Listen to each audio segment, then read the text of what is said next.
Hey everybody, welcome back to another episode of The Podcast Strikes Back. My name is George, and you're listening to the weekly movie show with the boys, Connor. Hello. And Benny. Hi there. Thank you so much for joining us. Everyone out there, Disney Plus is out in Australia. We're going to be talking about it on this episode, plus a bunch of other things, including Mandalorian, episode 1 and 2. We've got a review in the back half of this episode. And, of course, we've been following Watchmen along. Episode 5 came out, so we're going to be reviewing that one. Exciting stuff there. Halfway through the season now. Oh, my God.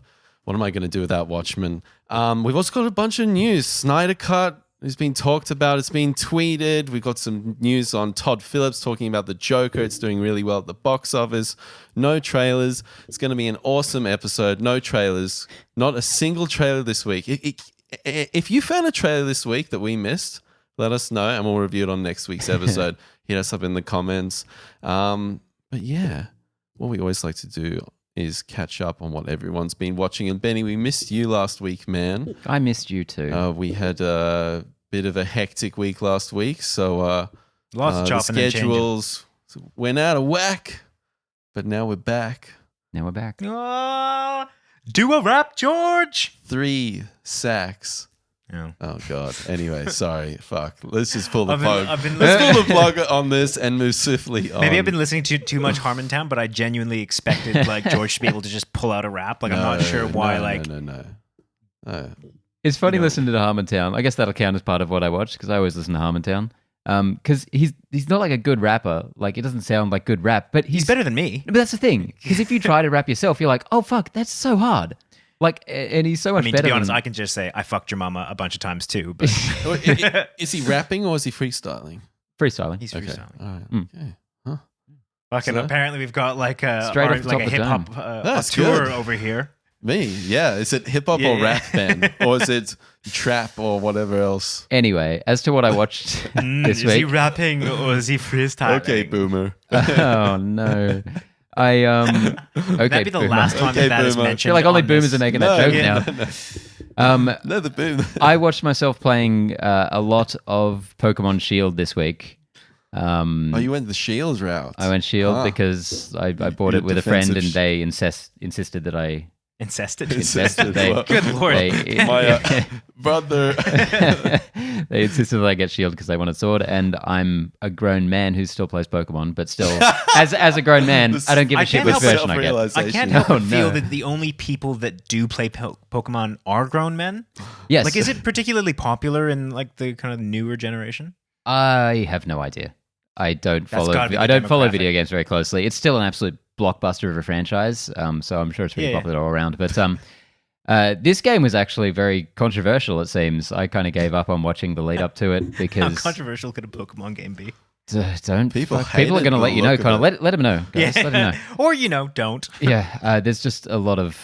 Anyway, nonetheless, I'm playing it and ignoring the furore around it because I'm not as plugged into the video game world as I am to movies. That's stuff I kind of read everything about, but with the video games, I can just sit there and enjoy it. So I'm absolutely loving this game. It's probably my favorite since Gold and Silver back in 99 or whenever that was. But this is not a video game podcast, so I'll move on swiftly. But how is it?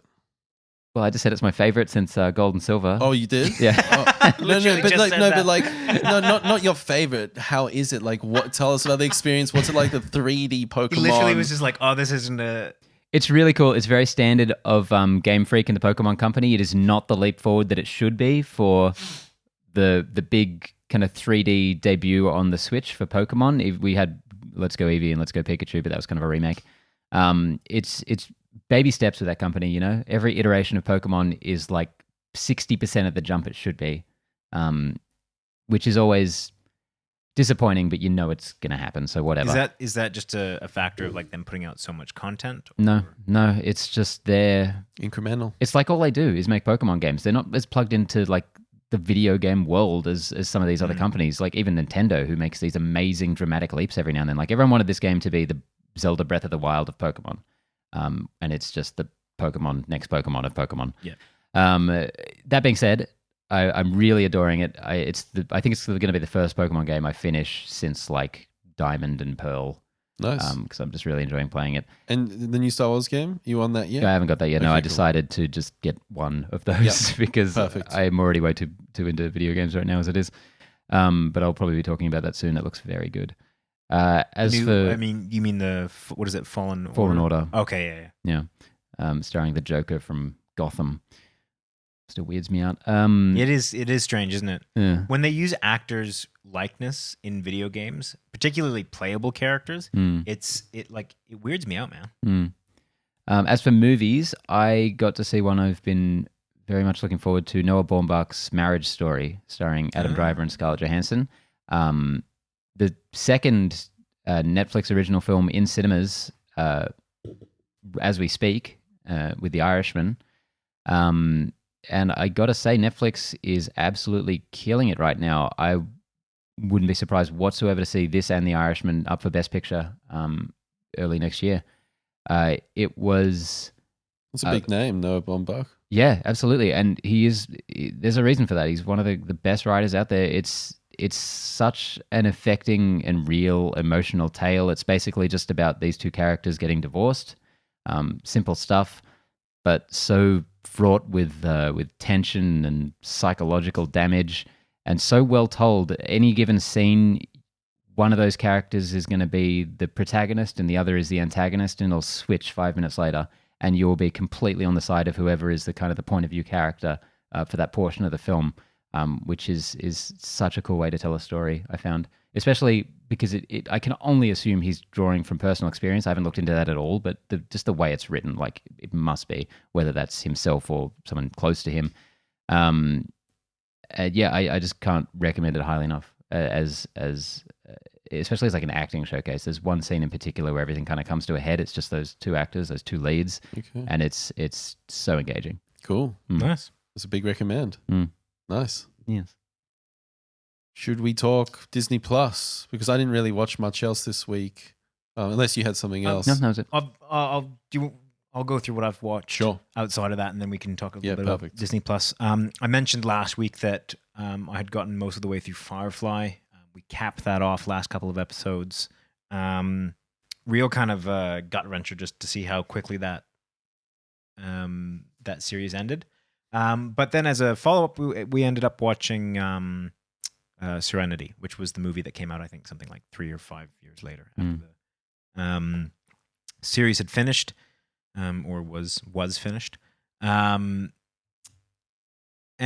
the first thing that you kind of notice when you go from the TV series to the movie is the upscale in production value. Oh yeah. The CGI is immeasurably better. But it still has that, I guess, flavor of low budget style of filming, which I thought was really good. And it's very clearly the same kind of creators and minds behind the TV show. When I watched it, because I've watched this movie several times over the last couple of years, I was trying to think about it from the perspective of someone that would not have watched Firefly. Ding, ding, ding. Well, actually, both of you, right? Because you've watched Serenity without that, and that kind of perspective fascinated me because there was a lot of concessions that the movie made that kind of, I think, would have landed it a little bit more favorably towards people that hadn't seen it, but not enough to make it a good film. Mm-hmm. And then those concessions also made it a worse experience for the people that had watched the series. For example, the first, I guess, opening scene directly contradicts the, the first episode of the series on, how certain events took place, which always bothered me until I thought about, like, how would they explain the backstory of this if they didn't do that? Like, there's just no way to kind of convey that story to the audience in a pleasing way unless you kind of change it, I suppose. So, look, as someone that is coming at it from the series, I still really enjoy it. I think it ties a far better bow on the series than just kind of an ending or just that kind of abrupt stop. But yeah, it's, I think it's an interesting case study in how do you introduce a world that has been so thoroughly explored, or as much as you can in 13 episodes or 14 episodes, to an audience that has never seen this? I think I must have really been in that sweet spot when I first saw Serenity, because I saw it when it came on home release, I think. No one saw it in theaters, obviously. Oh, I did. Oh, wow. And I was very susceptible to Whedon's kind of cutesy, quippy writing at that age. And the movie I really enjoyed, and it convinced me to watch the series as soon as I could get my hands on it. So I don't know how many people would kind of have that experience of the show going from one to the other. That's actually what they initially... I remember seeing some like kind of behind the scenes video, and they were like, we want people to watch this video and think like, it'd be really cool if there was a series or like something like that. That'd be like, actually there is.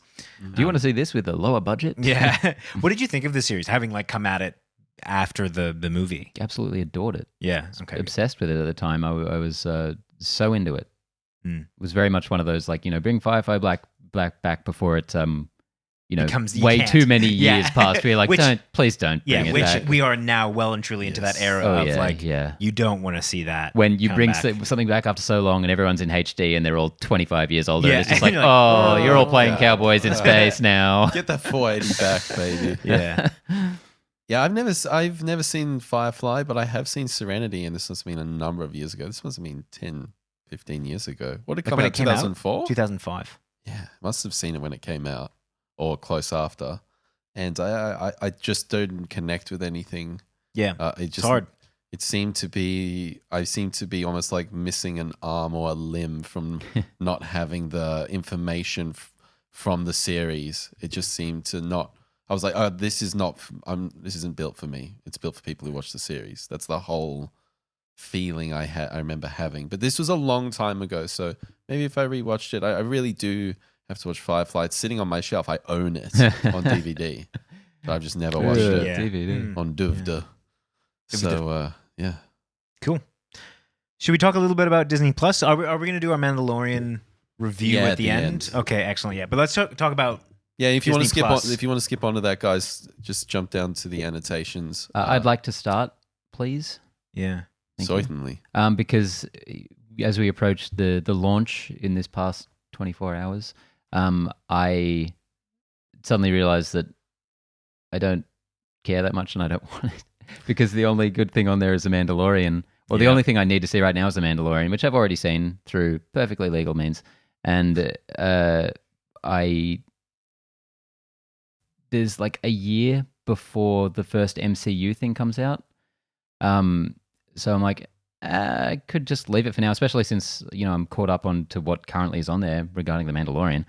Then later in the day, I did get reminded, which somehow I forgot, that all of The Simpsons is on there. So I probably will, within this week, start the free trial. But I just want to start off because I don't actually have it and haven't actually used it. So interesting follow-up from that, because I got it this morning because I knew I had to watch 2 episodes of The Mandalorian, which mercifully were actually quite short, before the podcast today. And so, I got it pretty much as soon as I woke up, and I had a look at it. And I was like, oh, cool.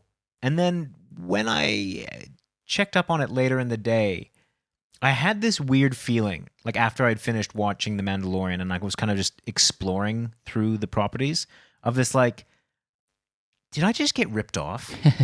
Because I've just bought this thing primarily for The Mandalorian right now. And I don't know when the next original content is going to come out that actually interests me in any way, shape, or form. And the rest, I was kind of like, this feels a bit homogenous in a weird way, or a little I don't know. I don't think there was enough depth. Yeah, or just enough original content splayed in between the existing stuff. And when I go onto Netflix, good, bad, or indifferent, there's a lot on there. There's a really wide range of things that you can explore. But Disney Plus has 6 things, and I went into the Star Wars box, and it was there's 12 movies And oh wait, is that right? 36 Something like that. 17. movies. Hmm. That's not right. No, it's not. And then like some TV shows and all that. But like when it's all put out in front of you, and they tried to make like all these different, like the Vader series, which is just most of the movies. Yeah, and then that they was were hilarious. like, and then they were like the chrono, like Yeah. the, you know, like the Skywalker series. Like, and I was like, oh, this feels like they're just trying to make it seem like there's more Star Wars than there actually is. But at the end of the day, in terms of Star Wars that I actually want to watch, it's like the movies. And it just didn't, it felt like they were trying to make a bigger deal out of it than it was. And I kind of realized like this doesn't feel as big as I think the lead up to it made it out to be. And I think it yeah, I don't know. It didn't feel as I guess rewarding. So I get what you're saying to a certain degree, because I definitely got a little inkling of that. But then, I was scooting around the Star Wars, and there's Empire of Dreams, the 2.5 hour documentary about Nice. creating the original trilogy. Start watching that for like 3 minutes. I'm like, that's fucking dope. Scroll through all the Star Wars movies. I'm like, well, I'm going on holiday with my parents soon, and we're going to see The Rise of Skywalker. And I'm like, we have to watch Force Awakens and Last Jedi with them because they have no idea what's going on. Yeah. That's all there. Oh, and then I watched half an episode of The Simpsons, The Mandalorian, and you've been telling me recently, Connor, you got to watch Coco. You got to watch Pixar's Coco. I went to Pixar. I was like, oh, there's Coco. Yeah. It's the whole suite. I was like, wow, this is really cool. This is really different. It's a lot more like stagnant. But then I was like, as a streaming service compared to what else is on offer, Disney Plus is quite different in that I think it's a lot. When you look at Netflix catalog, you don't see a lot of movies from like the 80s or 70s. You don't see a lot of like the library is a lot more geared towards modern productions. So what was really cool about Disney Plus is you go through the old time classics. You got old Mickey Mouse. You got old all the old hand drawn, Snow White and all the old classics. If you're partial to Disney, I think this is a no-brainer. But I do get what you guys say with like, once Mandalorian's done, am I going to, and I've done that sort of initial delve into all this content, am I going to be around, say, February to September next year? Do you know something I don't? Am I not going to be around in Feb next year? Do you know what I mean, though? Like, yeah. It's like, I think that it might just be a ramp-up period. And but I thought the experience of the app, it's really nicely laid out. It loads great. Oh yeah. The image quality of the Mandalorian looks fantastic. Yeah, on a purely technical level, how was the launch in Australia? Because in America there was a lot of outages. I mean, from what I experienced, it was great. It was fine. It's good. I was watching the Mandalorian on the bus this morning on your phone. I was I was like, this is great. This is really fantastic. I from a UX point of view, absolutely fantastic. But they've really got to get the skates on with the original content. Yes. And you guys didn't watch Lady and the Tramp yet? And won't be while we're at it.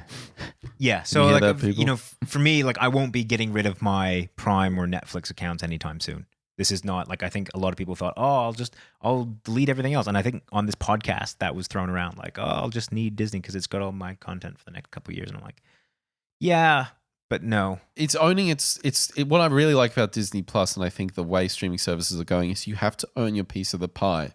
You have to really stand out and be unique in whatever way, shape, or form you can. And you can't really necessarily do what Netflix are doing. That's a tough ask. 125 million subscribers worldwide. What Disney Plus has 10 million. It's going to be a huge battle ahead, and Amazon Prime as well. Hard to compete with that. At least Disney is like, we doing our thing. I think that's You're talking pretty about cool. them as if they're like the young struggling, like will really persevere against those giants, Netflix and Amazon. Like it's Disney. Like Yeah, 10 million after a week is not too shabby. yeah. But I think you bring up valid points, Connor. I think, within the promise of like, this is the be all end all streaming service and I can cancel everything else. That's not the case. So, Disney Plus is maybe, you were underwhelmed to a certain degree. I think you may, I don't think that's, I think that's a number of people could be falling into that category. Yeah. I think I will give it at least 3 months to see whether I get my money's worth out of it. Like, for example, I canceled my Stan account because basically I just didn't touch it for like 3 months. And actually, more specifically, I made my fiance cancel the account because I was Dan's like, going to be having a bad week. oh yeah. But that I would have done that. I saw Stan everywhere this week. I saw a number of YouTube pre-roll ads, and I was like, that was the home of Australian original content. Stan. Did you see him ripping down all the home of Marvel? I assume because that was their big push for the past year or so. But yeah, like I would have gotten rid of Stan whether Disney Plus came or not. Like I wasn't engaging with that content. It's like such a. Say you weren't watching it. What? Why are you getting up on like content engagement of the week? Fucking industry terms. Talk to us like human. This is how I Stop talk. working so how long much. have you known me? When have I not talked like this? Pompous asshole or something. So coming from the human thesaurus as well. What are you on about? It's the nicest thing anyone's ever said to me. The hypocrisy. I'm glad you guys think I'm smart as well. Hey, at least I can run audio programs, all right? Fuck you. I mean, I didn't mean it to sound like that. If we're wrapping up, I want you Yes. guys to make sure to ask me next week if I have Netflix and if I have Disney Plus, because I want to know the answer to that question this time next week. Okay, because I'm pretty sure. Are you in any danger of getting rid of Netflix? Yeah. I've been thinking about it for a while, yeah. What? It's so expensive now, and I think they're looking at another price hike soon. How much is it now? It's like $16 a month or something. Which one are is you running? Double the normal one, the main one, the most popular one. Really? Yeah. Huh. God, I gotta check. Better be getting some coin out of my mother-in-law. She bloody looks in us. You hear me, Debbie? Yeah, that's the thing. I think I'm coming for the coin. about 60% of people don't pay for any Netflix account. They're using other people's. I've certainly got some hangers on. Well, I mean, that's I probably probably shouldn't have why. mentioned that, should I? Because the most popular one is the one that you have like 4 sign-ons, right? So why don't you just have the one with 1 sign-on? Whatever plan I'm on, when I agreed to it, it was definitely the one I had to be on because it was like something to do with even the like. Because I think the whole picture idea of quality like and stuff. the price increase, which is from a business point of view, on like from Netflix's point of view, is legit because so many people are not paying for it. They're like, well, then we need to like increase the. How's Disney on that? Because they've got one plan, right? $9 an hour. An hour. Wouldn't surprise me with They're raking Disney. it in. But how many screens do you get? Do you know? I don't think so. I haven't seen a limit on it, and I was able to. What, on one account? I didn't see The limit. any. It was I literally didn't see any tier $8.99. options. Why do $8.99. you guys have 2 accounts? Hey. That's a good point. I was able to I signed up on my phone and I was able to chuck it onto my Apple TV. Just pretty me. I also purchased it through my iTunes or through my Apple account. So Interesting. there might be some limit there because I didn't look at the other options. Interesting. I purchased on the website. Well, how much was it? $8.99. Yeah, same. And did it give you any tier options or? Negative. Okay, it's Negative. interesting.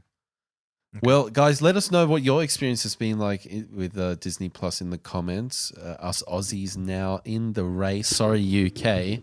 We see the analytics, so we do have fans in the UK. Like, feel for you guys. Try and get it any way, shape, or form you can, I guess.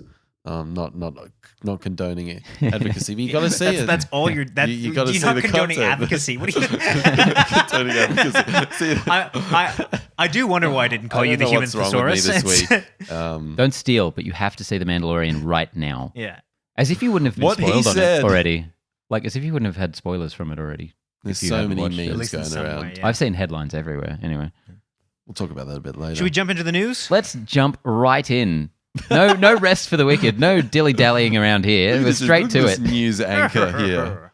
No dilly-dallying. Wow. All right, first up. Yeah, George, look at him using those fancy words. We recently had a Phase 4 MCU announcement that I think we all agreed seemed a little thin. Well, Disney has just added 5 new MCU dates through to 2023. So that's just the next few years. They've chucked 5 more movies in. So starting 2021, we'll be getting 4 MCU films a year, up from 3 lately. Well, this kind of ties into what we were talking about last week, which was with Disney, Feige basically saying, hey, if you want to get to know this whole MCU shebang deal, you got to get on Disney Plus and watch those series. So they're scaling up not only in the Disney Plus side of things, but they're going from 3 to 4 movies per year. It was the natural evolution of this whole juggernaut. Yeah. I mean, that was next on the cards, right? After 1 goes 2, after 2 goes 3, after 4 goes 9. What is happening? I can never predict it until it happens, though. I got to say, do you? So 4 movies a year now. Do you guys see this becoming untenable anytime soon? Like, I've always been in the camp that the amount of superhero movies we get a year is not that many in the grand scheme. Box office wise, yes, it very much is. But if you're watching one movie every, let's say 1 movie a month on average, if we're talking about every distributor, every production company. Watching 1 movie at the theater. Yeah. Okay, yeah. Well, yes. Comic book movie. Yeah. Now, I've always said, just for me personally, that's not a lot. I could watch a new superhero movie every week very happily, twice, and dissect it all week and then move on to the next thing. But yeah, looking at, I guess, the amount of times average viewers go to an actual cinema, I would say 4 times a year is pretty much right in the middle there. I would say it doesn't matter how many they do. It's, can they retain the quality? Can they keep putting engaging characters on the big screen? They could do 17 movies a year. I really think that, but they have to be maintaining quality. And as you go up within the number of productions you're putting up per year, if Feige is the Lord and Savior of this whole thing, and a lot of it does rest on his shoulders, his influence gets diluted, or whoever's managing these things, it gets diluted. So there's more onus on these individual directors to make sure that they're doing their thing. So the control gets lost, I guess. And if the model in the MCU is like there's a lot of control in place with these directors, things could maybe get out of hand. 4 movies come out a year. Hey, 2 of them are pretty crap. 2 of them are decent. We could start getting a lot more average Marvel films if they don't really put the checks and balances in place. I think the narrative is very much in their favor as well, because I'm assuming Ant-Man and the Wasp made something like 500-600 million globally, and you never hear about that movie being a failure to any degree. But then you get a Sony Spider-Man or a Warner Brothers DCEU making a few hundred million more than that, and often it'll be called a failure, or it didn't connect with fans. So they've got so much goodwill on their side that I guess it is a good time for them to be moving forward with this.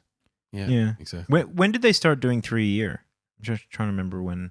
Around 2016, 2015. Was it 17 with Ragnarok? Black Panther was one of those years, wasn't it? 17. Yeah. Yeah, I think it was 2017 with Black Panther and Ragnarok. And the other one. And the other one that came out Obviously. in 2017. Do I think they can sustain it? I don't think so, actually.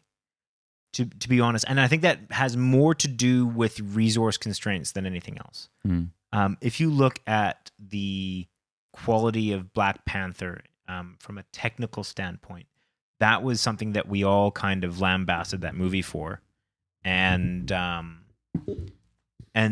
main reason, at least that we were given for why that movie lacked technically, is because there was so much of the industry that was working on Endgame. Or Infinity War. And if they are going to go from 3 to 4 and, potentially strain the resources even more, then I don't know that that's going to do well for them. Black Panther's one of their highest grosses. Though. Yeah, it's an interesting point, but that's the counter. It's like that has no bearing on But anything. I mean, that's an example of lessening quality. that's about Whether that translates to money, but like for example, we're starting to look at Ant-Man and the Wasp, or even like I think that's that was technically good. yeah, but I think the writing was a bit. I think that that to me felt like they just kind of hammed in there. But I think that was poor creative choices. I don't think that was necessarily resources. You don't feel as though they felt like they had to put that in there without kind of giving it due consideration. Like, do you think that if they had just had 2 films that year, that would have been better? I don't think anyone at Disney, from like a cynical commercial standpoint, thought they had to make another Ant-Man. That felt more like a creative side of things. Like they wanted to continue that franchise, even though it wasn't a blockbuster franchise by their lofty standards. I understand what you're saying, though, to a certain degree, but I just feel as though at the end of the day, as I said, it doesn't really matter about anything other than engaging characters. And Black Panther, what was he? He resonated with people. He was an engaging character. So if they can continue to pump those out, we're good. Does the water tank, we've gone through a lot of, one potential problem is like 4 movies a year, 4 Disney Plus things a year. Do we start to drain the resources in terms of IPs and characters? Mm-hmm. That's something I can maybe buy into. Well, I mean, now that they've more. got X-Men in their corner, I don't think they're going to have to worry about that for a while. Very true. Fantastic Four Yeah, and that's whatnot. the end of that this is argument. never going to end, is it? You're going to be 87 and you're going to be like, what's going to happen? Can't wait for Iron Man 53. They brought back Downey Jr. This is one of our headlines, but he's coming back for What If, Yes, the animated series. So he's so in that role for life. He's going to be back 100%. any number of times. Holograms galore. Don't you worry. Yeah. Robert Downey Jr. He's going to be in more Marvel movies after the character died than before. It's going to be in more Marvel movies Once it's all said after and done. he dies than before, which is another conversation that you guys had last week. Yeah. Yes, exactly. Anyway, It's terrifying. all done with that Absolutely one. terrifying. Yes, very good. Next up on the other side of the fence, we have our first look at Dwayne "The Rock" Johnson's Black Adam film. Now, this is just some concept art that he's posted on Twitter or Instagram by your mate Boss Logic. Not your actual mate. I don't think you know him. And Boss. What up, boss? And he has just a massive wall of text with it. That I never read anything with The Rock, but because at one point it just gets like, man, I'm not here to read an essay. Sorry. And it's like, listen, there's only so much motivation I can Yeah. really withstand. Like, I get it. You're motivated. Yes. Fucking move on. If I can try and summarize it succinctly, which I can't, but I'll give it a go. It's mostly about Superman and how great he is and how much The Rock always wanted to be a superhero, but decided that growing up he wasn't that kind of goody two-shoes guy. He was a bit more rough around the edges. The Rock really rambunctious. just eeks like that bad boy mentality. Hey, I can imagine he has a whole staff of people who are covering up stuff from before he was a huge star. And basically, he's saying that Black Adam is his kind of superhero, kind of a more rebellious, not cut from that red, white, and blue cloth guy, which is interesting because Black Adam is traditionally a villain and has definitely skirted the anti-hero line more recently, but is also kind of a despotic leader of a nation. And they'll be pushing that anti-hero thing with The Rock. 100%. Sure. It absolutely looks The like Rock. it. Yeah. He's the good guy. He won't lose a fight. Yeah, and he refers to him as a superhero several times in his essay, which is interesting. It looks like they're going in a very different direction with his character, and there's no mention of Shazam or Zachary Levi, but you look at the character, it's clearly like the exact same costume in black. So it'll be very interesting to see where they take this. How are they going to make this character in relation to that franchise? Is he going to be oppositional? Is he going to be another hero? But this is killer. It looks killer great. art. Looks very cool. Yeah. What a great start point for this. I mean, I know Boss Logic isn't part of the team, but the places this can go, it's pretty wild. I didn't think when you hear of The Rock as a superhero, you're kind of like, oh, this could be like pretty cheesy. But that looks just absolutely phenomenal. So if they go down that kind of path, it's going to be tough. It's going to be tough to get The Rock working in that Shazam framework and mechanisms, because that had a bit of a different vibe. Yeah. As time goes on, that movie stuck with me. Like Yeah. I really enjoyed Shazam. Nice. I thought that was a fantastic movie. How does The Rock work within that? It'll be interesting to see. And will it divert a lot before they sort of come together? Yeah, and it's become its really own interesting in the DC kind of comic book universe because the characters aren't intertwined too much anymore. I feel like they're so clearly related in their origin, but Black Adam is a much darker, more serious character who interacts with just kind of other corners of the DC universe now. So how they handle it's going to be fascinating. We've got a release date there on the poster as well. Yep. 12, 22nd. 22. Oh, how are they 22 months? Crazy. Because America's got to be different. How? I don't know. Times does are that changing. Time is changing. What's up, 22nd America? of December, Stop 2021. doing that. 2021. So that's going to be going head to head with Avatar, I believe. It certainly will. So Will it though? how do you? What's the toss up there? What do you guys think? A think this will superhero crush. movie starring The Rock and the Avatar sequel. It all comes Formerly down to those highest grossing film trailers. of all If time. they pump out some amazing trailers with The Rock, Mm. you know, if they do something like with all this electricity around him, a really great teaser, build the hype, you know, I think that could smash Avatar. That's the thing. I really can't pick that fight because either one of those I think could be a bomb or a massive success, or See, both, I or don't see neither. anyone asking for Avatar 2. though. Absolutely, but me no one was neither. asking for Black Adam except for The Rock, very But, like, loudly. There seems to be like a trend in superhero films, which is it's the least likely kind of areas that produce the most successful films. So I can kind of see that work in the equation, like having Black Adam be a success in that. You Definitely. don't have to ask for it. And also, I think you got to factor in Shazam was not a huge success, fairly low Financially, gross yeah. for one of these movies. Yeah. But then The Rock, of course, is his own marketing machine. Yep. Do you guys want to make a call right now? It'll be think- Black Adam, I reckon. Black I Adam? think Black Adam will beat Avatar 2. I'll say Avatar just to have someone on the other team. Perfect. But Should I'm we steak dinner definitely, that? definitely Steak dinner it. Fuck. Do you want to put that on the drive? Yeah, I got you, bud. What's the last steak dinner? Have we haven't done many of that recently. No, we We haven't. need to sort that out. Steak Get that dinners. going All right, again. it's Some of these going have gotta be in the logs. Okay, so on this auspicious occasion, the 2-year anniversary of Justice League. Can you believe it's been 2 years? Wow.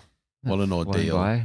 God. It's been a tough 2 years, man. That It's moustache. trying to or forget that it. lack of moustache. Anyway, Haunts me. guess what's trending again? But hashtag release the Snyder Cut. It is all over everywhere right now. I actually thought we were going to get the Snyder Cut for about 2 days. And I was filled with so much hope. Okay, so you're saying it's not a thing. I don't think it's going to happen, man. So Jason and Momoa- Warner Brothers shut it down. They did. Jason Momoa more recently came out and said he's seen it and it's amazing and everyone needs to see it. He was just revving up those fanboys. Fuck off, I know. Momoa. It feels like him, know doesn't what it? to do, bro. But in the wake of that, now That's great. all the other big stars of the what was formerly known as the DCEU have come out and tweeted about it as well, saying release the Snyder Cut. I reckon that's marketing. I don't think that's But- genuinely the. But marketing for what? Like, because George is saying now this is not going to happen. No Snyder Cut. Warner Brothers shut it down. There's a lot of build up for it. No, though. I reckon. of Look, I think groundswell. from a purely money making, I think they would have gone in. They would have re-edited. Like, chances are Snyder doesn't have a fucking thing to do with this, in my opinion. 100%. Although he on what he's got that new social media platform that he's pumping really hard. Vero. What? Yeah, But I think that already died. I'm pretty Sure. sure that's done. whatever. But But he was I getting feel a like big- he's still stirring the pot on there, even if no one's looking at it. But It's he just turned into Zack Snyder's blog. yeah. That whole social That's all it media. is, yeah. But he keeps releasing like behind the scenes images and stuff He from does. stuff that we have not seen in I'd love his to version see of the it. film. I'd love to see No, it. look, I think that this is just drumming up marketing to eke a couple more dollars out of the DCEU. I don't think it will be representative of what is actually the Snyder Cut. Like, I think it's such a buzzword. It doesn't mean anything. Like, I think it would be so cool because, you know, it seems as though all signs indicate that the DCEU is going down a balls to the wall. Anything fucking goes. I mean, Joker's just hit $1 billion. We'll be talking about that in a minute. But how has that worked? It wasn't part of a universe. It was its own movie and it did its own thing. You know, Snyder Cut. We've got 2 versions of the same movie from different directors. It can happen. It can't happen in the MCU. It can happen in the DCEU. And I think Warner Brothers, I'd love to see the Snyder cut.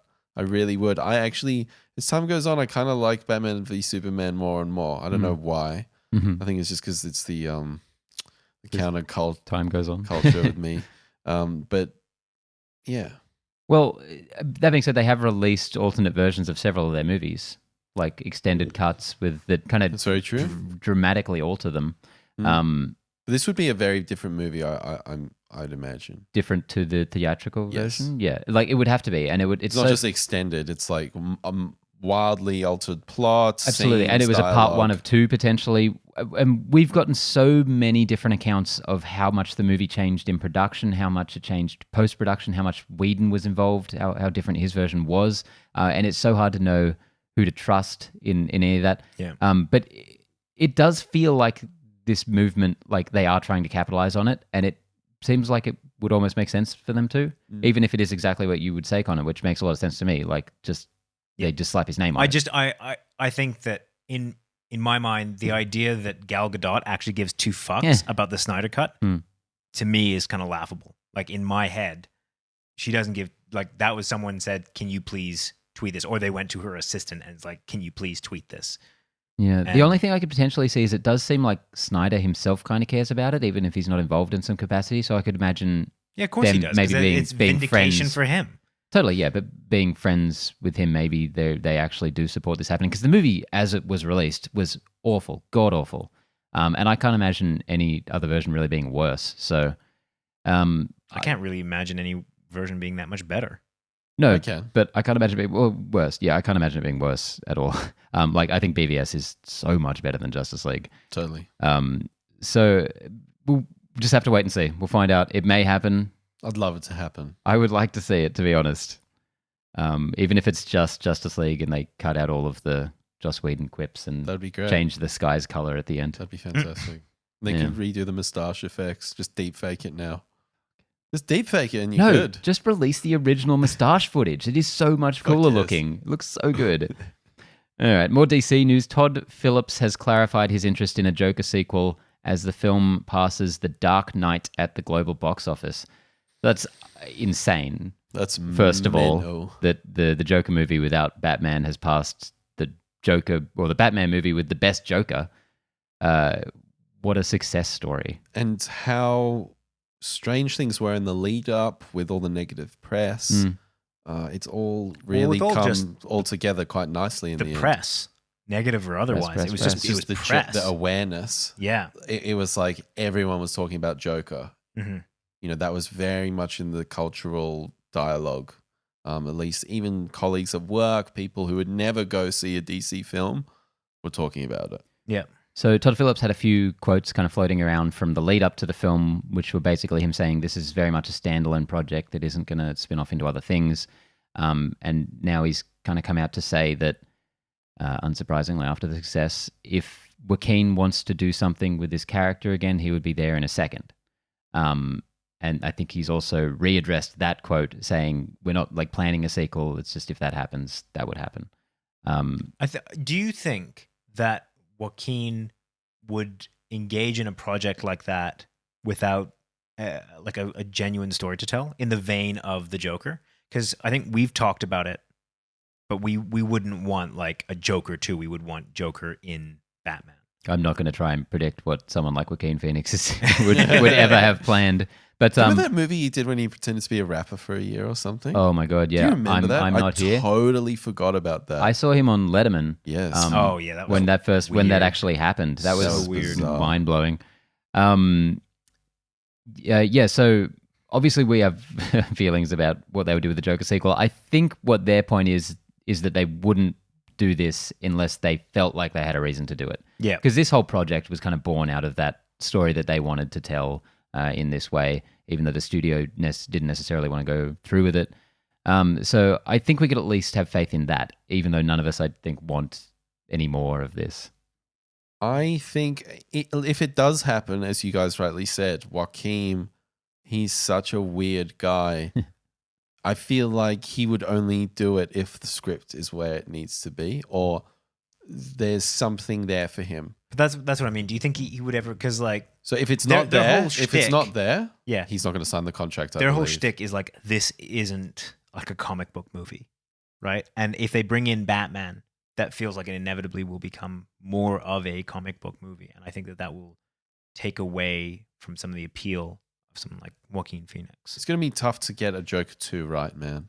Like, it would have to be integrated. I The would go best so way far to as do to say- that is to integrate him and he's just a villain. But that's the thing, right? Like, then I don't think that that's the kind of project that Exactly. Joaquin Phoenix would want to I do. totally agree with you. So you're in this sort of catch. I think this is kind of 22. lose-lose. Yeah. You're in this sort of weird, like, well, let's just leave it, I I'd think. be very interested to look at the stats for films that surpassed $1 billion that Didn't have aren't part of a franchise or didn't become part of a franchise, like if they're just standalone movies, because I think it would be very hard for anyone to convince Warner Brothers not to move ahead with another one of these. Is it Agreed. fair to say that Joker isn't part of a franchise? 'Cause it is. No, in terms It of a is. series of films, I mean. Okay. Like, I'm just talking about a series of films, like, because generally when something makes $1 billion, they greenlight a sequel straight away. Yeah. Okay. So I'd be interested to see if there are Right. any other examples of just Or kind like of a shared standalone universe movies. or something. Yeah. Uh-huh. Hmm. Not based on an IP. Okay. Yeah. I mean, you No, know. that's not what I meant, but Yeah. You didn't mean that? Should we move on? Who's to say? yeah. So just a quick one that I'm sure none of us will care very much about. The King's Man has been delayed from Feb to September 2020. That's a pretty huge pushback. Did they give reasons for that one? I'm assuming it's just part of Disney trying to screw up all these Fox things. Like, I don't think they have any interest in continuing Fox properties, so they're just like, whatever. Or does it mean that this thing is a disaster? I don't know. They released the second one when they were meant to. I mean, I'd love. Do you reckon that was just like, this is unsalvageable? No, I think they thought it was as good as the first one, because I don't think it's that different than the first one. I just think every area in quality where the first one zigged, the second one zagged. Yeah, I don't know. I'm not going to speculate. Whatever. I really don't want to watch this movie. I I quite like the last trailer. I really like the I last thought it was trailer. decent. I Yeah. thought it was decent. Yeah. But this just gives me no. I'm not like, oh, Golden Circle left a bad taste, and I think terrible. all of our mouths. But Maybe I'm that's what- I'm not interested in it. Hmm. There's nothing there. It's just mining. It's just mining a brand. It's just mining a name. Mhm. It's not like, is there an interesting story to tell here? I'm not sure. I'm not so sure. All right, now on to a very serious topic. The U.S. Department of Justice is moving to get rid of the Paramount consent decrees. The Sokovia Accords. Yes, the Sokovia Accords, a set of regulations that curbed the way major studios distributed their films. 1948, I think these came into effect. Yeah. This was when the studio system was in full swing, and they controlled virtually every level of filmmaking and distribution. It was a crazy monopoly, and it was all very workmanlike. It was less about creativity. You know, people would be writing films just as a job, and they didn't really care about how it was happening. Anyway, what this was basically mean from skimming the article is that the big companies, the production companies, the distributors, they would be legally allowed to buy theaters. Yep.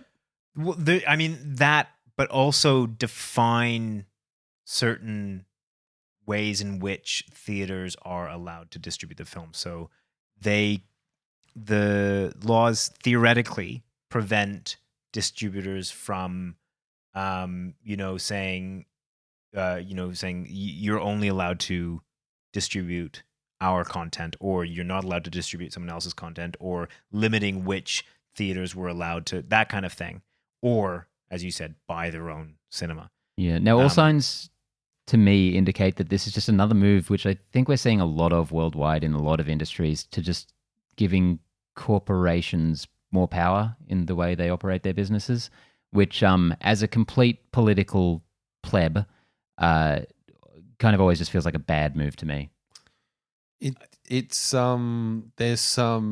a lot of dynamics here with this particular topic, and I'm not fully across it, but you know, it essentially will potentially, depending on how aggressively certain companies move in on it, can really push the middle guy out. And in an industry that's dying, you know, we could see a lot of independent cinemas shutting down, like more rapidly than if this wasn't in place. Now, there's a lot of variables in there, as I've mentioned, but if certain pathway, this could be very detrimental. So I think that, at least in my mind, I'm weirded out by this because it seems to me a little bit irrelevant. I don't think it makes sense for companies like Disney or Paramount or whoever to go in and buy They already theaters are, though. like that. So Netflix is buying a cinema or wants to buy a cinema. Disney wants to buy a cinema. They're already cinemas moving in on it. But distributors. These laws prevent them from doing that. Yes. So Currently. that to me doesn't make sense from a business point of view, because to buy a cinema, for Netflix to buy a cinema. It's sort of a little irrelevant, right? They control traffic directly to our homes. And there was actually an interesting study that came out, not sure when, but it said something like 66% of people that were referenced in this study would rather see a Marvel property in the comfort of their own home, like a new Marvel property, than go to the cinema and see it. So it kind of feels as though them going after like a chunk of the cinema distribution pie, at least to the point where it would actually be dangerous to the consumer, doesn't seem like a good business model to me. And it would only kind of limit and kind of burden those content creator companies with more work than it is worth. And maybe I'm just not seeing the end game here. Maybe I'm just not seeing like how they could manipulate that into something that is. They own a certain number of cinemas. We were talking about this before the podcast. So a hypothetical scenario that Benny brought up is Disney buy AMC in the USA. They have X many thousand cinemas under their control. They rebrand them as Disney cinemas, and then Endgame, $3 billion in box office. $3 billion goes in the bank, not $1.5 billion. But you're assuming that, like, what percentage of that $3 billion came through AMC, and what do they lose by potentially cutting out other cinemas? Well, that's another whole variable in here. Is like, what strategy do they take with that? Do they not allow any cinema? Do they reduce the amount? Do they? The main point is, I think that it would be their strategy. It would be entirely up to Disney at that point. They could have these films that are, I think, the bulk of the top 10 highest grossing of the year. They could play exclusively in Disney cinemas. And if they were to distribute them out to other chains and other cinemas, they could dictate the terms of that, and they would have a much stronger position than they currently do. And they're really already trying to strong arm out smaller cinemas from how much money they get from ticket prices. But again, I think that like, and saying it won't happen is fine. I just think in any case, the best case scenario is that things stay the same in an industry that's already struggling. The worst case scenario is it fucks up for everyone, and we're just sitting at home watching Netflix for the rest of our lives.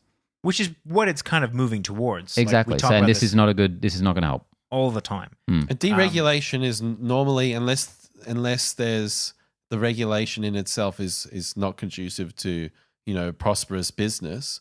Deregulation can often really impact the end consumer and other people involved with that market.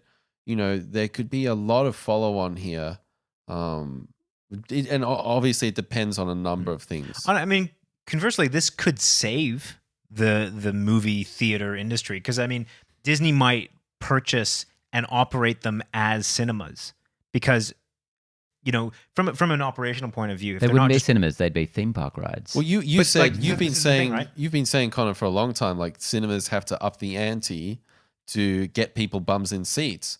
And Disney could inject like a whole experiential element to it. So I think that, like, I don't think it's a good business move to make them sole distribution, highways for their own content, because we'll run into the same problem that I'm kind of feeling like we're running into with Disney Plus, which is kind of feeling a little bit too homogenous, maybe not enough like content to really capture. But in those cases, like, they might open it up to everyone and maybe save that industry potentially. Listen, I don't think the regulation is doing them any good. Like we're watching, attendance in cinemas go down anyways. Maybe shaking that up will help the like. I don't know. At any rate, I think that we're already halfway there anyways because Disney has their own streaming channel. I think that's far more worrisome than them buying cinemas, like in terms of just like the way that we consume content in general. Because they basically have their own cinema. They have their own streaming platform. You can't access content anywhere else other than that. Listen, let's see how this unfolds. I hope that the industry continues to prosper. There's a lot of not continues because they're not prospering now. But there's a lot of challenges ahead, and I hope that they can navigate it because I personally love going to the cinema, and it would be a real big shame to see a whole heap of small little independent cinemas close down because sometimes you go to the big icky sticky sort of event cinemas or something, and sometimes it's great and sometimes you just feel like what the fuck, I'm walking through this corporate conglomerate bullshit plasticky crap. But they have nice seats. They do. Such good seats. They do. For me, I think that, and I cannot say this enough, cinemas need to focus on the experience. I think that the Ritz, which is our local cinema, and an independently owned cinema, has been doing it right for the last few years in trying to provide customers with something that is not just like, I think they are cutting a good line between showing old films like on film and taking some of the blockbusters and bringing in blockbusters, and even some of they hosted the King premiere the other day from the Netflix. So they're trying to give people an experience as opposed to just putting on the standard content. Yeah, exactly. Nice little plug for the Ritz, I suppose. There you go. What am I missing here? There's sorry. Connor, you just said the other day in a Canadian accent, and it just took me right back to Letterkenny. The other day. Georgie, I'm going to let you take this last story because... Wait, before we go on, weird segue. Have you finished season 7 of Letterkenny? I've got like a couple episodes left. I just don't want to finish it off, Yeah, because then it's done. I know. What did you think of season 7 so far? I'm loving it. It's really bizarre for me watching the show in like HD. It's weird, right? Everyone looks a lot older. Yeah, it's I'm so used to the early seasons just being like super standard definition. It's also weird, like saying older seasons. Like the entire thing has only run for like 3 years. Couple years, yeah. It's 7 seasons. All right. Anyway, sorry. Anyways, that was a weird segue. You're the news guy, man. Oh, fucking hell. Fuck you. So no, it's just all Star Wars shit. The Rise of Skywalker will have a story by Derek. That's what I was laughing about before. I look away from the show notes for like 2 minutes, and what the fuck have you people done to it? It was all this guy. The Rise of Skywalker will have a story by Derek Connolcly and Colin Trevorrow credit, and some other stuff.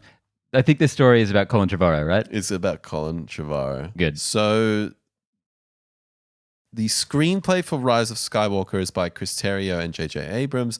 However, the story credit also goes to Derek something or other and Colin Trevorrow.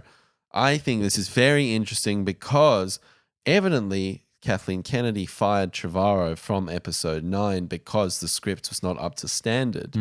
Now, when J.J. Abrams came out about December or 2018, when he just kicked this off, JJ was saying like, oh, we've only got 20 months to finish this whole thing from writing the script to production to handing in the final edit. How much did JJ use of that screenplay? Was it just happenstance that certain beats hit the same mold? Or did they use, have they actually used it, Colin Trevorrow's script? Well, if you're giving him writer's credit, we can only assume that, or screenplay credit, I think we can only assume that at least some of the aspects. It's not as if like even a broken clock is right twice a day, right? Like I don't think that Trevorrow could have fucked up so badly that none of his ideas were worth including. And so that's probably what's happened. There might be aspects or scenes or things where Abrams or whoever else looked at it and went like, "Oh, that's actually kind of cool. Let's bring that in and let's." And also just from a guild level. Like if there's anything in the movie remotely similar to anything he came up with for the movie, they're going to have to credit him anyway. But there is a certain criteria. So yeah, I'm not aware of that criteria. exactly. It's normally like a percentage. So what I meant to say is, at the lowest possibility is that there's just some incidental stuff that he had involved, but of course on the other end of the spectrum there is maybe he does it. They're actually using a lot of elements from his story. Yeah, totally. Yeah. We're probably never going to know. Yeah. Yes, because like exactly. saying the script is not up to scratch is quite nebulous. Like it could have been like there's some key scenes that she didn't like, or that just in general wasn't like the story was fine, but the quality of the script wasn't good. Like it could have been anything, right? Yep. Great script, but Trevorrow's a prick. There's always that. Yeah. Let us get into question of the week. No trailers this week, guys. As I says, your challenge is to let us know what trailers we missed. We got a quick question here. So last week we had a great question from ELLY. Ellie. That's your name. That's your designated name now. Eli. We had a great question about Mike Flanagan getting involved with Star Wars and a Harry Potter TV series. Now, Benny, you weren't here last week, so we wanted to get your 2 cents on those ones quickly as well. Mm-hmm. You're a massive Star Wars and Harry Potter fan, dude. Huge. Put you guys to shame. What would you think about seeing each one of those with Mike Flanagan at the helm? That was a joke, just to clarify. I'm fairly ambivalent about both franchises. I love Mike Flanagan a lot more than either of those things, and I want to see him keep doing his own stuff. Okay. I love the CV he's laid out for himself over the past decade of just these unrelated, interesting movies. Because he's still involved with the IP, like Stephen King. A couple of Stephen King ones, yeah, and I'd be happy for him to keep doing that because I think he's doing a stellar job. And Haunting of Hill House, it's vastly different from the book, I'm sure, but there's still source material there. 100%, yeah. So I'm not saying I don't want him involved with existing material, Yep. just not that existing material and not all the shit that you have to deal with as a creator when you're in a really, a franchise that has a billion eyes on it. Because it seems like, with something like Dr. Sleep, I don't imagine there are a lot of studio notes. That's a sequel to an almost art house horror movie that failed at the time. And this one's going to fail as well. So it seems like they just let him make a cool movie. Yep. So let him keep doing his thing. Great answer. But, it all makes sense. But we're going to continue on because Eli, I'm going to say your name differently every time. It came back to us with a comment and said, basically that Mike Flanagan has been in some meetings with Warner Brothers. He did Dr. Sleep with Warner Brothers, and said, he's potentially looking at Mike Flanagan and getting involved with the DCEU. So I wanted to ask you guys, for following on with that thought, Benny, maybe you don't want Mike Flanagan getting involved with Star Wars. Let me jump right in, get him fucking Harry in there. Potter. I love Warner Brothers. I love the DC stuff. Flanagan Aquaman 3, baby. Do the trench. No, no, seriously. He would do that well, actually. Get him on Justice League Dark or something. The more horror aspects of. I know I've just completely turned right around, but this is a franchise I actually like in its source material a lot more. So, yeah, he seems. I was thinking about it while you were talking. He seems like someone who's worked for so long out of the spotlight that he might have a better grasp than some of these guys they pick up straight off their first film. So maybe it would work out a little better, him working in this studio system, than some of these other ones. Yeah. So, yes, the idea of... And especially where the DCEU is at now with Joker succeeding and maybe getting a bit more fragmented. Yes, and he wouldn't be so beholden to an overall franchise or tone for something. Yep. So, yeah, if he was going to be doing something like that, I think that'd be a cool And place. you'd want him to stay in that horror. You'd want him to stay in that lane. It feels like he's only done horror. So it feels like that's what he wants to do. If he wanted, I'd be interested in seeing whatever he'd want to do, though. Yeah. What about you, Connor? Joker 2 by Mike Flanagan. Yay or nay? And also, No. I think just quickly, I think horror directors are doing such an awesome job in the DC movies right now with David F. Sandberg and James Wan, Yeah. Shazam and Aquaman. And Muschietti's coming out with Flash. I don't know what that is about their tool set, but I think it's worked out wonderfully. Anyway, sorry, Connor, go on. I said this last time. My concern with Star Wars was him operating with that kind of property, with that level of like complexity, because everything that I've seen from Flanagan so far has been relatively grounded and like small in kind of general scale, and he's had quite a at least from the perspective that I've seen them, like quite a hands-on kind of guiding of these, whether it's Haunted Hill House, whatever the fuck it's called, or The Shining. Housey Hill Haunt. Yes, that's the one. And I said last week that maybe the MCU would be a good step for him, because the MCU has such a tight control on kind of, what its properties look like, while also somehow allowing directors to express themselves in at least some sort of unique way.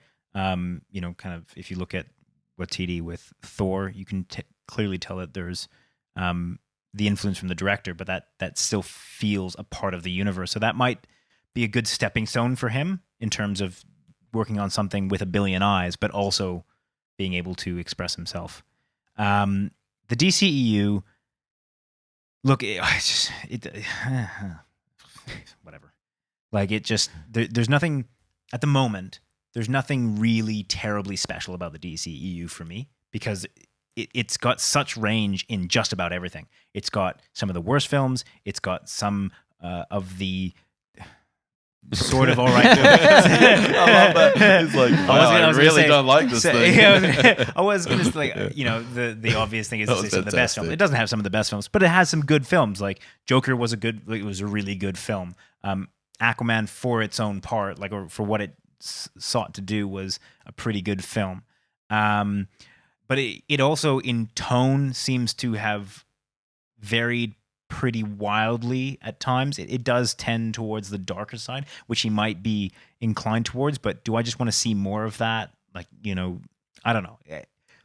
One thing I will say for him in the DCEU, which is something that I've said about him, wherever he goes, is that he's great with characters, and that has been something that is somewhat lacking in the DCEU, particularly in the Justice League kind of DCEU universe, and perhaps his brand of storytelling would kind of fix that gap.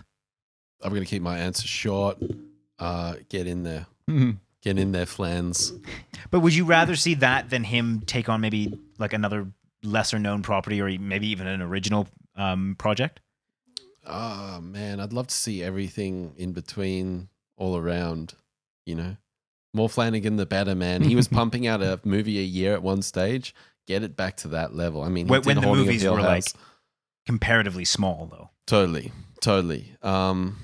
Yeah, maybe it'll work, maybe it won't work. When Benny mentioned Justice League Dark just then, that's a perfect fit for me. Love to see something like that. But in the same token, I'm more than happy for him to stay on his own path and do his own thing. I think it's a win-win. So whatever way it goes, all I know is that I would love to see it if it did eventually materialize.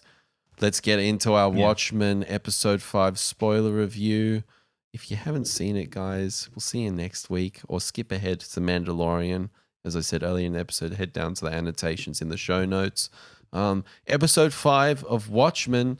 Here we go. Oh my goodness. We are 5 out of 9 episodes in. I'm kind of like little tear emoji. So we're past the halfway mark. I'm already clinging onto this don't go. Just like that, it goes from this new amazing thing to we're in the end game. Yeah. No. So I think this one was really fascinating for me because I thought it had the most references back to the original comic. You had a number of instances. This is the biggest rewriting of it. Not the comic, but the movie at least.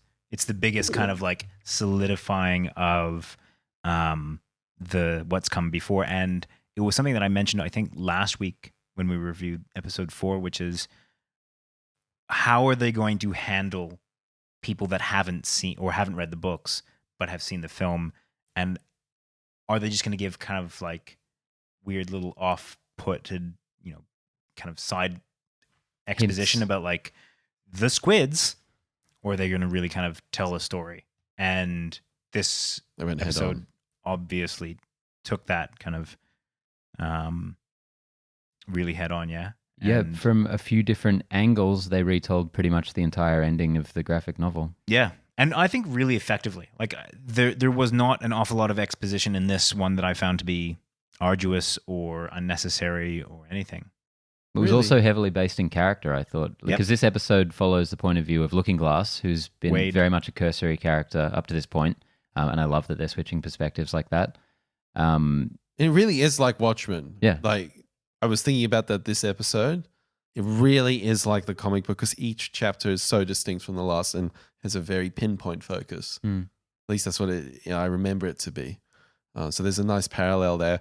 And you said it right, Benny, from different angles. Like you had a very personal story of Looking Glass dealing with this trauma of this what was it called? The brain aneurysm they were getting from the squid. Psychic something. Yeah. Psychic That was a events. really fascinating element and sort of made this whole thing so personable. And then for him to realize that it was manufactured and he's just a pawn in this game, it's such an interesting angle to go down and further compounds and adds to the comic, which is, I think that was fantastic. Because we've seen so little of the aftermath of the squid in the comic. You kind of see the event and you see the bodies everywhere, but to see it, in real detail, and the decades of aftermath of that, what that did just to people, I thought was really interesting, kind of deep in the comic, and really solidified for me that I prefer that ending to the movie one, which I've kind of gone back and forth on at different times in my life.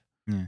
I thought that this episode was particularly good in the sense that there was quite a bit that actually happened as well. I think in terms of plot points, there was probably more twists and turn in this one than the last episode. The last episode kind of felt like all right, we've introduced you to the world and we've kind of shown you a couple of twists and turns. Let's, take a moment and kind of explore a little bit. A lot of questions last week, a lot of answers this one. Yeah. And, as many questions asked, I think, which, from the senator being part of the cavalry, we got answers on why there was a Ku Klux, outfit in the police chief's closet. You got there's a lot of kind of it's starting to come together, and even with the Adrian Veidt stuff, there are some big reveals on that part. Like he is not on Mars, interestingly, on a moon of Jupiter. Yeah, what is it? God damn it. Read that today. Let's have a look. Keep talking. As in which moon he's on? Yeah. Does it really matter? No, I just like the name. Textually, I'm sure it will. Oh, yeah, 'cause like at the end of the nothing day, is, it's like Io or something. But how would they know? How have people figured that out? I'm sure just looking at it, I'm sure it has a pretty distinct look to it. I think Damon Lindelof actually. I'm assuming it would have to be something like that. But look, I think that this has maintained the quality that has Europa, a moon of Jupiter. Europa. This has maintained the quality that has been present throughout this series. It is quickly shaping up to be one of my favorite shows, movie things, content of this year. I don't know. It's just I each episode I fall more in love with this series and get more apprehensive at the same time because The worry. It is building up to be completely dependent on the last episode or two. And, something big's going to happen. It's going to parallel the comic book. Episode 8 or episode 9, something massive is going to happen. Well, and that's kind of the thing, right? Like the senator said it himself. There's no originality in just, doing the same thing as before. So they're really riffing going on it well. They're riffing on it well. So they've got to do it in a new way. They've got to do it in a way that doesn't feel like, oh, we've just watched Watchmen again. Like it has to feel like Watchmen without just playing the same steps. They're echoes. They're like stanzas in poetry. They rhyme.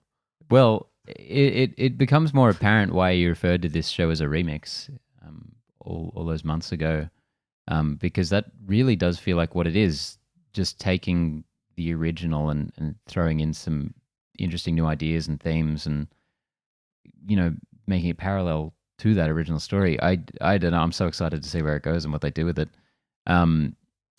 couple key scenes stood out to me. Yeah. Particularly the opening scene where they're at the fairground and he goes with the girl and you kind of see why he's looking glass, like the mirror, reflecting back, the self-examination kind of thing. 7 years bad luck. That was really interesting how it evolved and what the girl was trying to do, and then boom, you had this just catastrophic event happen that completely, this character's completely embarrassed, shameful. He's naked. He's got his, he's sinned essentially, and then he's terrified at the reaction that he's going to receive from his peers and those around him, and then he goes outside and it's just bodies everywhere, and that fear turns into something completely different, but it's still despair. It's in that realm of negativity, and I just thought that was such a great scene. I thought just really well, elegantly put together, and really sort of this character is so fascinating to me. I also like the parallels to Rorschach with the beans, and he's definitely the Rorschach of this one, but he's different.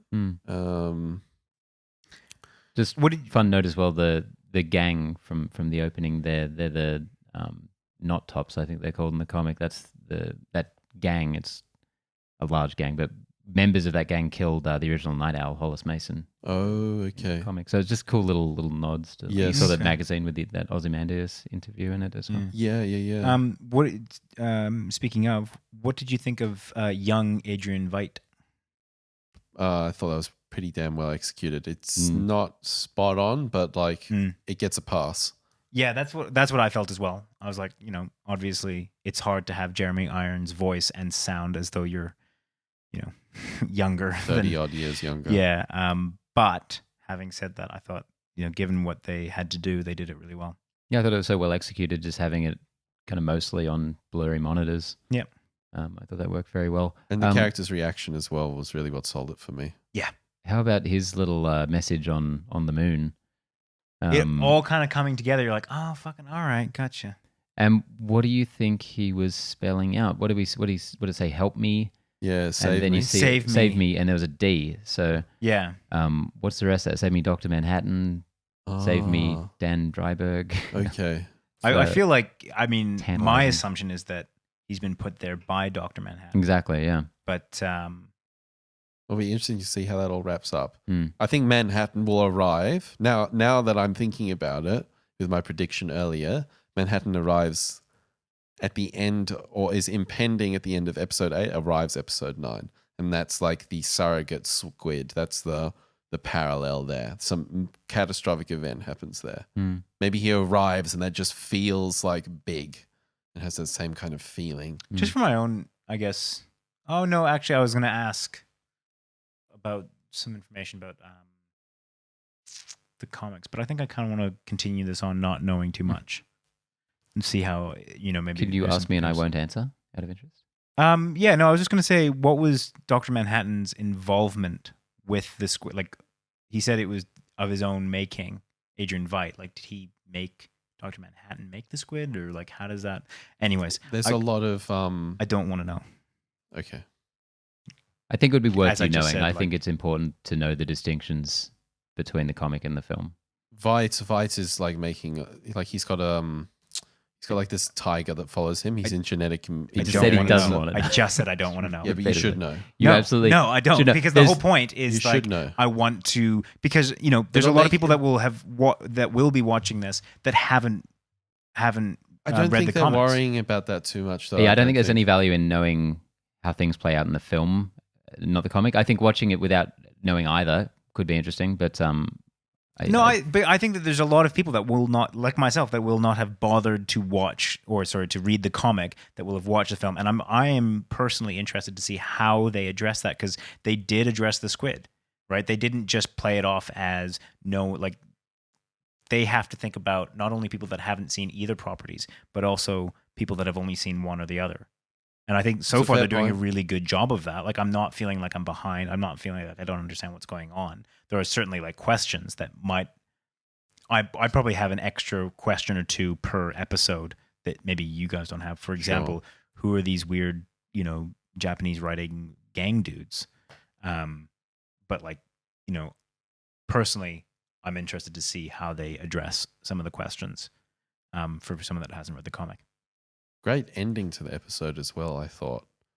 Very kind of on the edge. Like really great cliffhanger and leans into this format of weekly episodes. If you're doing a Netflix show where it all goes up at once, this kind of cliffhanger ending's not really like this could be in the middle of the episode, but having it released weekly, it makes it so compelling. And I think that writing it with the release strategy in mind, it's so spot on. So spot on for me. Last question, I guess. Do you think Looking Glass is done for? The last we'll see of him? I actually don't know. I have no kind of definitive answer. I hope not, because I feel like every episode that introduces a new character or focuses on a new character has made them so interesting and likable that I feel like I know this character so well, and it's only one episode of a 50-minute show, so I think he'll continue on. I think he will. But I think the writers could go either way. Like I think that there's it's HBO. It's they killed off the police chief in the first episode. To be fair, I think that they would be willing to cut that character off right there. All right, guys, we're moving into our Mandalorian spoiler review. So we're reviewing episode 1 and 2 of the show. If you haven't seen it, get out of here. Many apologies to those in Europe. Hope you guys are doing okay. Let's talk about episode 1 here. Or like, how do you guys want to do this? You want to guys talk about it all together, or do you want to go? I want to talk about it. I want to talk about it slightly separately because I think there are some definite differences between 1 and 2. Yeah, they are quite distinct from each other. One of the interesting things about this in general is that they are not conforming to a solid time for each one. Like the first one was 40 minutes. Second one was 30 minutes. That is a very interesting. I was shocked when I saw the strategy. 38-minute runtime on the first one. I'm Crazy, like, nobody right? does that. There's no like 38-minute. They're called hour-long dramas. Yeah, and I think that it is incredibly interesting because from a concept level, to me, that says, we're taking the time to tell a story, not like putting in or taking stuff out in order to conform to any like set time slot, which is really interesting. So having said that, episode 1, right off the bat, I had 2 thoughts. First of all was, I really enjoy this. Like that first bar scene, I thought, I like this. There's a good mix of practical effects and, good music, well shot, really engaging. Got that Star Wars vibe. Very much feels like Obi-Wan in episode 4. That was my second thought, which is that this doesn't feel like a Star Wars film or a Star Wars property. But the more I thought about that, the more I kind of realized is I don't really know what a Star Wars film or property should feel like, because I've just recently gone through the original trilogy and the prequels, and the original trilogy feels quite different than the prequels, and the prequels definitely feel like Star Wars, and the new trilogy still feels like Star Wars, but feels very different than the original trilogy. And then I think about like Knights of the Old Republic, that feels like Star Wars, but is very different than all the. I was trying to figure out what is it like when people say this doesn't feel like Star Wars. What's that kind of defining aspect? In the same way that this, like, I don't feel like this has regained any like feeling of Star Wars. It feels as though it belongs in that universe. Yeah, they did it spot on, I feel. So it's that grungy underbelly aspect. It's dirty, it's grimy, it's not Star Trek, it's not clean and shiny, it's real, it's lived in. And but even if you think about the new sequel, that feels pretty shiny. I'm talking about Mandalorian. I know, but I'm just saying, like, I don't like, maybe I'm just having a hard concept with people saying like this, like, when anyone tries to define what a Star Wars film is or what a Star Wars film feels like, I feel like it's spanned over so much, I guess, like so many This different- feels more like the original trilogy, way more to me. Like more than any of those things, more than any of those trilogies you mentioned. This is definitely feels way more like the original trilogy. Yeah, that's kind of what I wanted to jump in with there. What really struck me about this after watching the first episode a few times was that it felt more like the original trilogy than anything else that has come since then, Yes. especially tonally, because going into this, I think what they were trying to sell to an extent, what we all expected was like a kind of a gritty underworld, more mature Star Warsy sort of thing, maybe like Rogue One with a little bit of the training gloves taken off even. And then this comes along and it's kind of goofy and funny and silly, but also, weird. serious. It's Yeah. weird. And it walks that line really well, doesn't it? yeah, Like, it's- really like I think the original trilogy does. And like you said, the mix of the practical Yep. and the visual effects, it's really the first thing I've seen that I've been like, oh, this really reminds me of those old movies that kind of took the world's imagination and never gave it back, And I loved how I just need to double check that this was in fact in the first one where he goes and when he meets the droid character, the funny, quirky droid character. IG-11, yeah. Yeah, Like Waititi's character? was that Taika Yeah, Waititi? yeah. Cool. The what you can see is being set up as like a buddy, like the one that's gonna be with him for the entire series. He fucking shoots in the head. I'm like, yes, brilliant. That's fantastic. Because everyone has had that kind of droid character, and it felt so overdone. And I was like, don't do it. He'll probably come back, but I know what you mean. I hope he doesn't. I hope that's it. Oh my God, my first thought after the first episode was, man, I hope he's in every episode like the Kenny. Like he gets shot in the head every time. He keeps shooting him. I'm IG-12. Yeah. But I also loved where this is set. We talked about this a little bit, Benny, after we watched it. It's a lot more of an interesting world than where we were in The Force Awakens. Force Awakens is basically exactly the same scenario. There's good guys, there's bad guys. There, we got to go find a map. This one, it's like we've got a world where, potentially the Empire brought stability and order to the galaxy. We've got a galaxy in ruins, factions of segments of people that are, just not conforming to the rule sets, multiple currencies. Yeah, that was really cool. It was just already I was way more engaged and it felt more complex, I guess. Loved that they're delving into this lore of the Mandalorians, like that scene where they had like the craftsman. One of my favorite scenes. That is, I think that might actually be my favorite scene. Gina in the entire- Carano, Is that really? apparently, yeah. Okay. I was surprised because she seemed to act fine. Gina Carano, no, I don't think that's her in the Mandalorian No, scene. I read that I somewhere. think she's a different character, Yeah. but she's coming up. Yeah. At any rate, But that- very cool scene. Couple interesting things in that scene. So we've got this material, the steel, that the Mandalorians use for their armor, which is lightsaber proof, I believe. Right. And then as she's making this shoulder piece for the Mandalorian, it flashes back to when he's a kid. And evidently this is, if you think about his age, this is potentially in the Clone Wars era that you're seeing. So, there was a couple of instances in the episode where he was very untrusting of droids.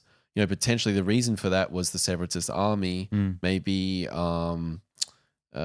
came into his village or whatever. There's some interesting stuff being set up that connects to the prequels, connects to original trilogy. I'm really enjoying that. Like, you got the Jabba's palace, the eyeball thing coming. That was really just like, I really loved that kind of stuff. That was the kind of thing that I wish Star Wars did more often. If they want to make this world feel as though it's lived in, like, and also maybe put in a little bit of nostalgia, that seems like a non-consequential thing. Like, it's not like R2-D2 showing up arbitrarily. Yeah. It's more like, and it's not like, oh, this here's is- this thing that Luke Skywalker was, that little ball that Finn grabs. in Yeah. the Yeah. Force Awakens. this is more like, this is a common thing in this world. You would see it. Yeah, it's a thin distinction, but this feels like it's kind of, it's in the same world as the originals without being so slavishly beholden to them. Like, Yeah. oh, the Millennium Falcon, everyone falls down crying. It's like, No, this is just another story set in that world. It feels like if Star Wars hadn't become a phenomenon, and after 40 years, we're just getting a new thing to this cult something. I know exactly what you mean. Even though it's like $20 million an episode. But yeah, like it doesn't commit the cardinal sin of a lot of these Star Wars films, which is beholden to the original trilogy in ways that are superfluous and not and very engaging. on the nose. Yeah. So episode 1 I thought was really fantastic. That the action scene or the action scenes are also really well choreographed and really well shot as well. So this when as it's on the turret at the end and it's like that really triumphant music, and I was like, this is fucking awesome, man. I'm really enjoying this. I was so on I board had a with massive grin on my face. I think credit to Dave Filoni. This is his first live action thing he's ever done. He did the Clone Wars thing in 2007 and also the TV series. He's like sort of shepherded that through. What did Filoni do? He's like George Lucas's right He hand directed the first episode. And wasn't it John Favreau that directed it? No, he wrote it. I saw that in the... He wrote it. He wrote it. Yeah, I know he wrote it and He didn't direct the first episode. It was Dave Filoni. And props to that guy. You can see it a little bit in the style.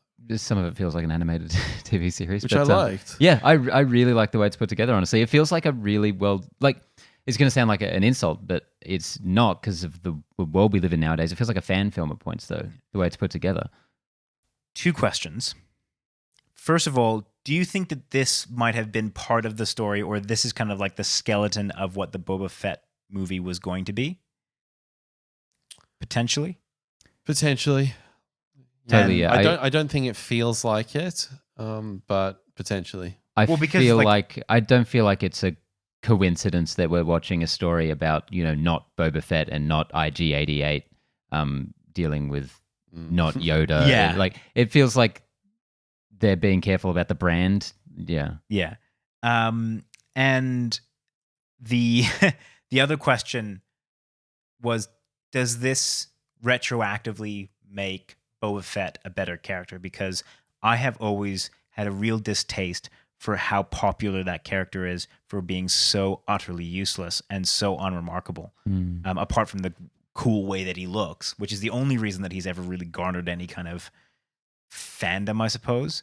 Does this retroactively make it better? 100%. Yeah, I was just thinking today how much I could see, because the thing about Boba Fett is interesting because he has, this badass reputation, but if you just take what you see in the movies, he really sucks. Yeah. But watching The Mandalorian, I could see how someone like the main character in that, who fails and gets his ass kicked a lot of the time, would also still have a good reputation, because he is still a badass, but he also nearly gets killed by a big dumb lizard at some point. But he gets shit done. Yeah, exactly. He still disintegrates a lot of motherfuckers. He muscles his way through and he gets there in the end. Yeah.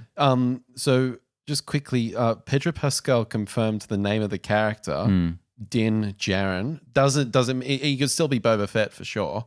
But just something to note there. So wait. If he turns out to be Boba Fett or like a clone of Boba Fett or something, I wouldn't bat an eyelid. One interesting thing to note in episode 1 is with Werner Herzog, who I just love that dude's voice. Oh my God. The guy, the scientist doctor guy, his right-hand man, he has an emblem on his Camino shirt, the symbol of Camino, the planet in episode 2 where they were doing all the clones for the clone army. What does that mean? Why do they want, spoilers, Baby Yoda, the big reveal in this? What are they going to do with Baby Yoda? This is only the 3rd time we've seen one of this species other than Yoda Yaddle. Unnamed species. Unnamed species. It's really interesting. What are they doing here? What is the significance of this species? He's already force sensitive, or she's already force sensitive, and unbelievably cute. I just think they're doing it. I feel like this is the first time they've really, since this whole acquisition has happened, they've really felt like they've gotten the Star Wars thing right. And I think this is adding to the mythos in interesting ways with this Yoda character, and I don't know, it's just intriguing me to another level. They're definitely building on lore in a better way, I feel. Maybe that's what I'm trying to say. Yeah. And I mean, there was a little bit of that in The Last Jedi, which I liked how they kind of delved into the initial like tree of the Jedi or whatever the fuck it was. Like I was like, okay, cool, we're getting a little bit of that. So I don't want to like discredit what they've done already as like completely relevant, but I love that they're focusing in on a piece of lore and building it out and retroactively making things better, which is not something that at least I have seen in the Star Wars films as yet. Feels like the first thing since Last Jedi. I know it's controversial, whatever. That is actually not mostly just an echo of what's come before. Yeah, to a large extent. Yeah. But to your point about him being Boba Fett, I'm almost like 99.9% sure that it's not. I agree, but just quickly, it is very interesting that we have a main character who looks very similar to Boba Fett who isn't named in the show, like, and doesn't show his face. Like, that is an interesting move. So never rule anything out. Yeah, I mean, like they've explained it away by saying Mandalorians don't take their helmets off. Obviously, seeing the other Mandalorian in this that has a similar helmet, you can kind of say like, okay, yeah, like they all have a very similar look. Yeah, he looks so much better than Boba Fett. That suit is great. Like 20 times better. I would say 24. Ooh, controversial. Right, sorry. So should we talk a little bit more specifically around episode 2, which was much shorter and more contained, I felt, as well. More contained, but also felt a little bit more like a mission type episode, which was Clone Wars-y, I felt.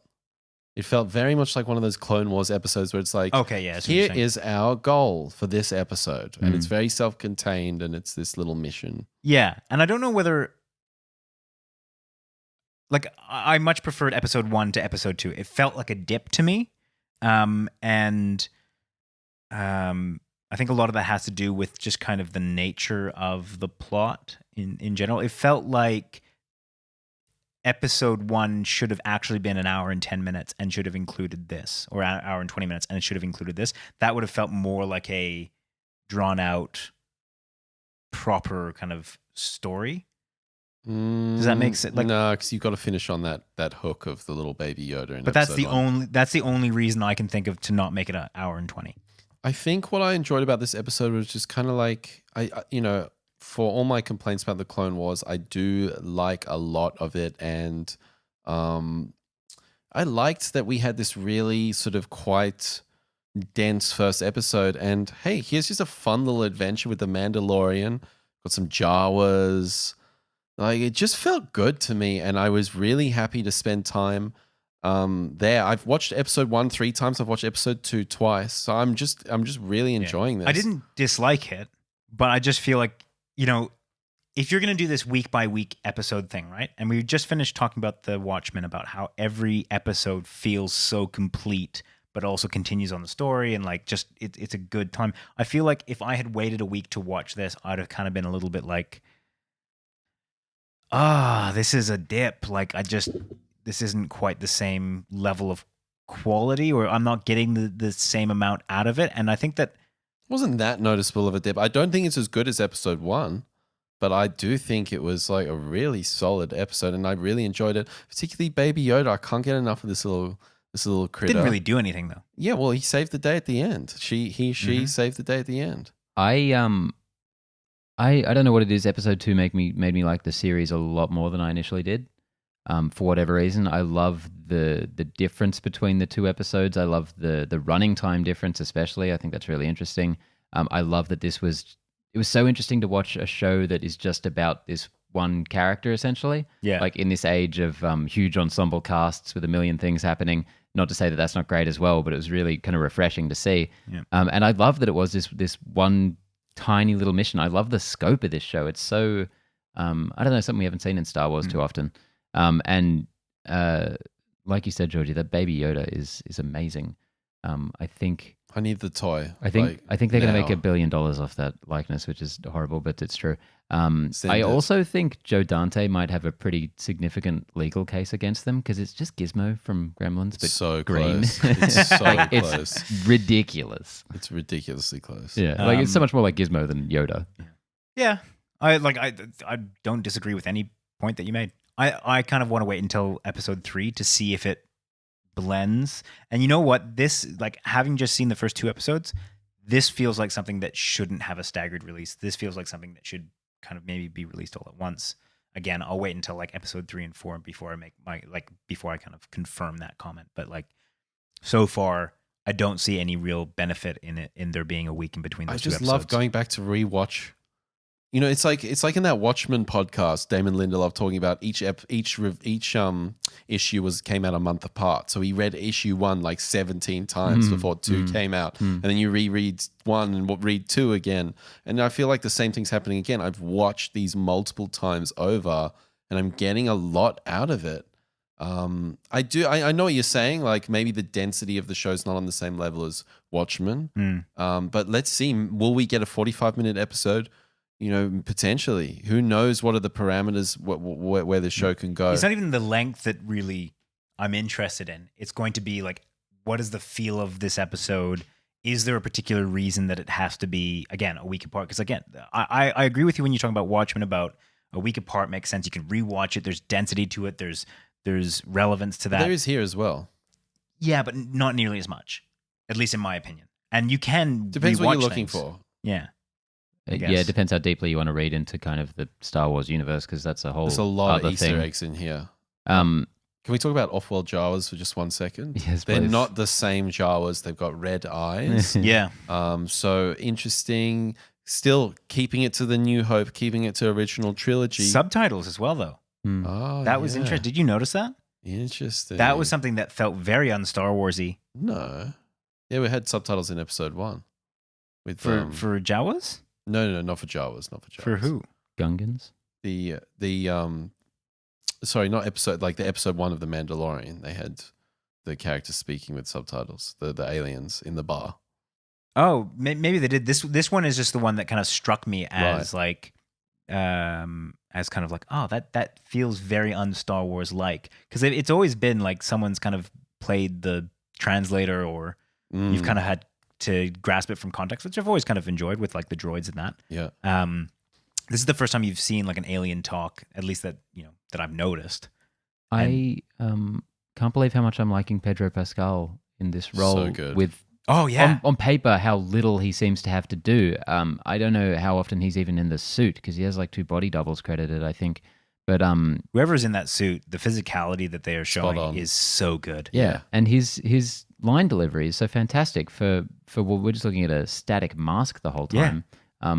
I don't know, he's delivering, like there are some lines that kind of sound like action movie cliches almost, but the way he says it just works so much There's better. two Bring you in, lines- there's or I two could lines bring you that- in cold. There's 2 lines that I didn't like. One was, "I was a fledgling," or something like that. I was like, oh, okay, nice lead into these callbacks.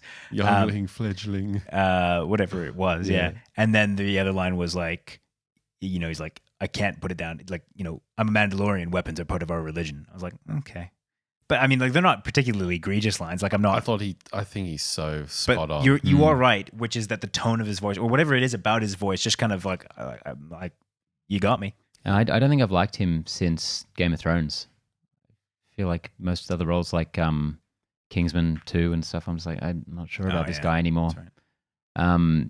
Anyway, how about I guess to finish off, maybe the music, which is amazing. Incredible. Oh, so good. And very Yeah. distinct from normal Star Wars. Yeah, And I think some people aren't enjoying that. that's crazy. I think it's the best thing since Duel of the Fates. Like it's so good. outstanding. There's this really I really cool, like the main theme, the credits one. Yeah, fuck. the main theme is so good. You know what? I might see if we can get it on. There's one synth track that comes through and it's got like this thing,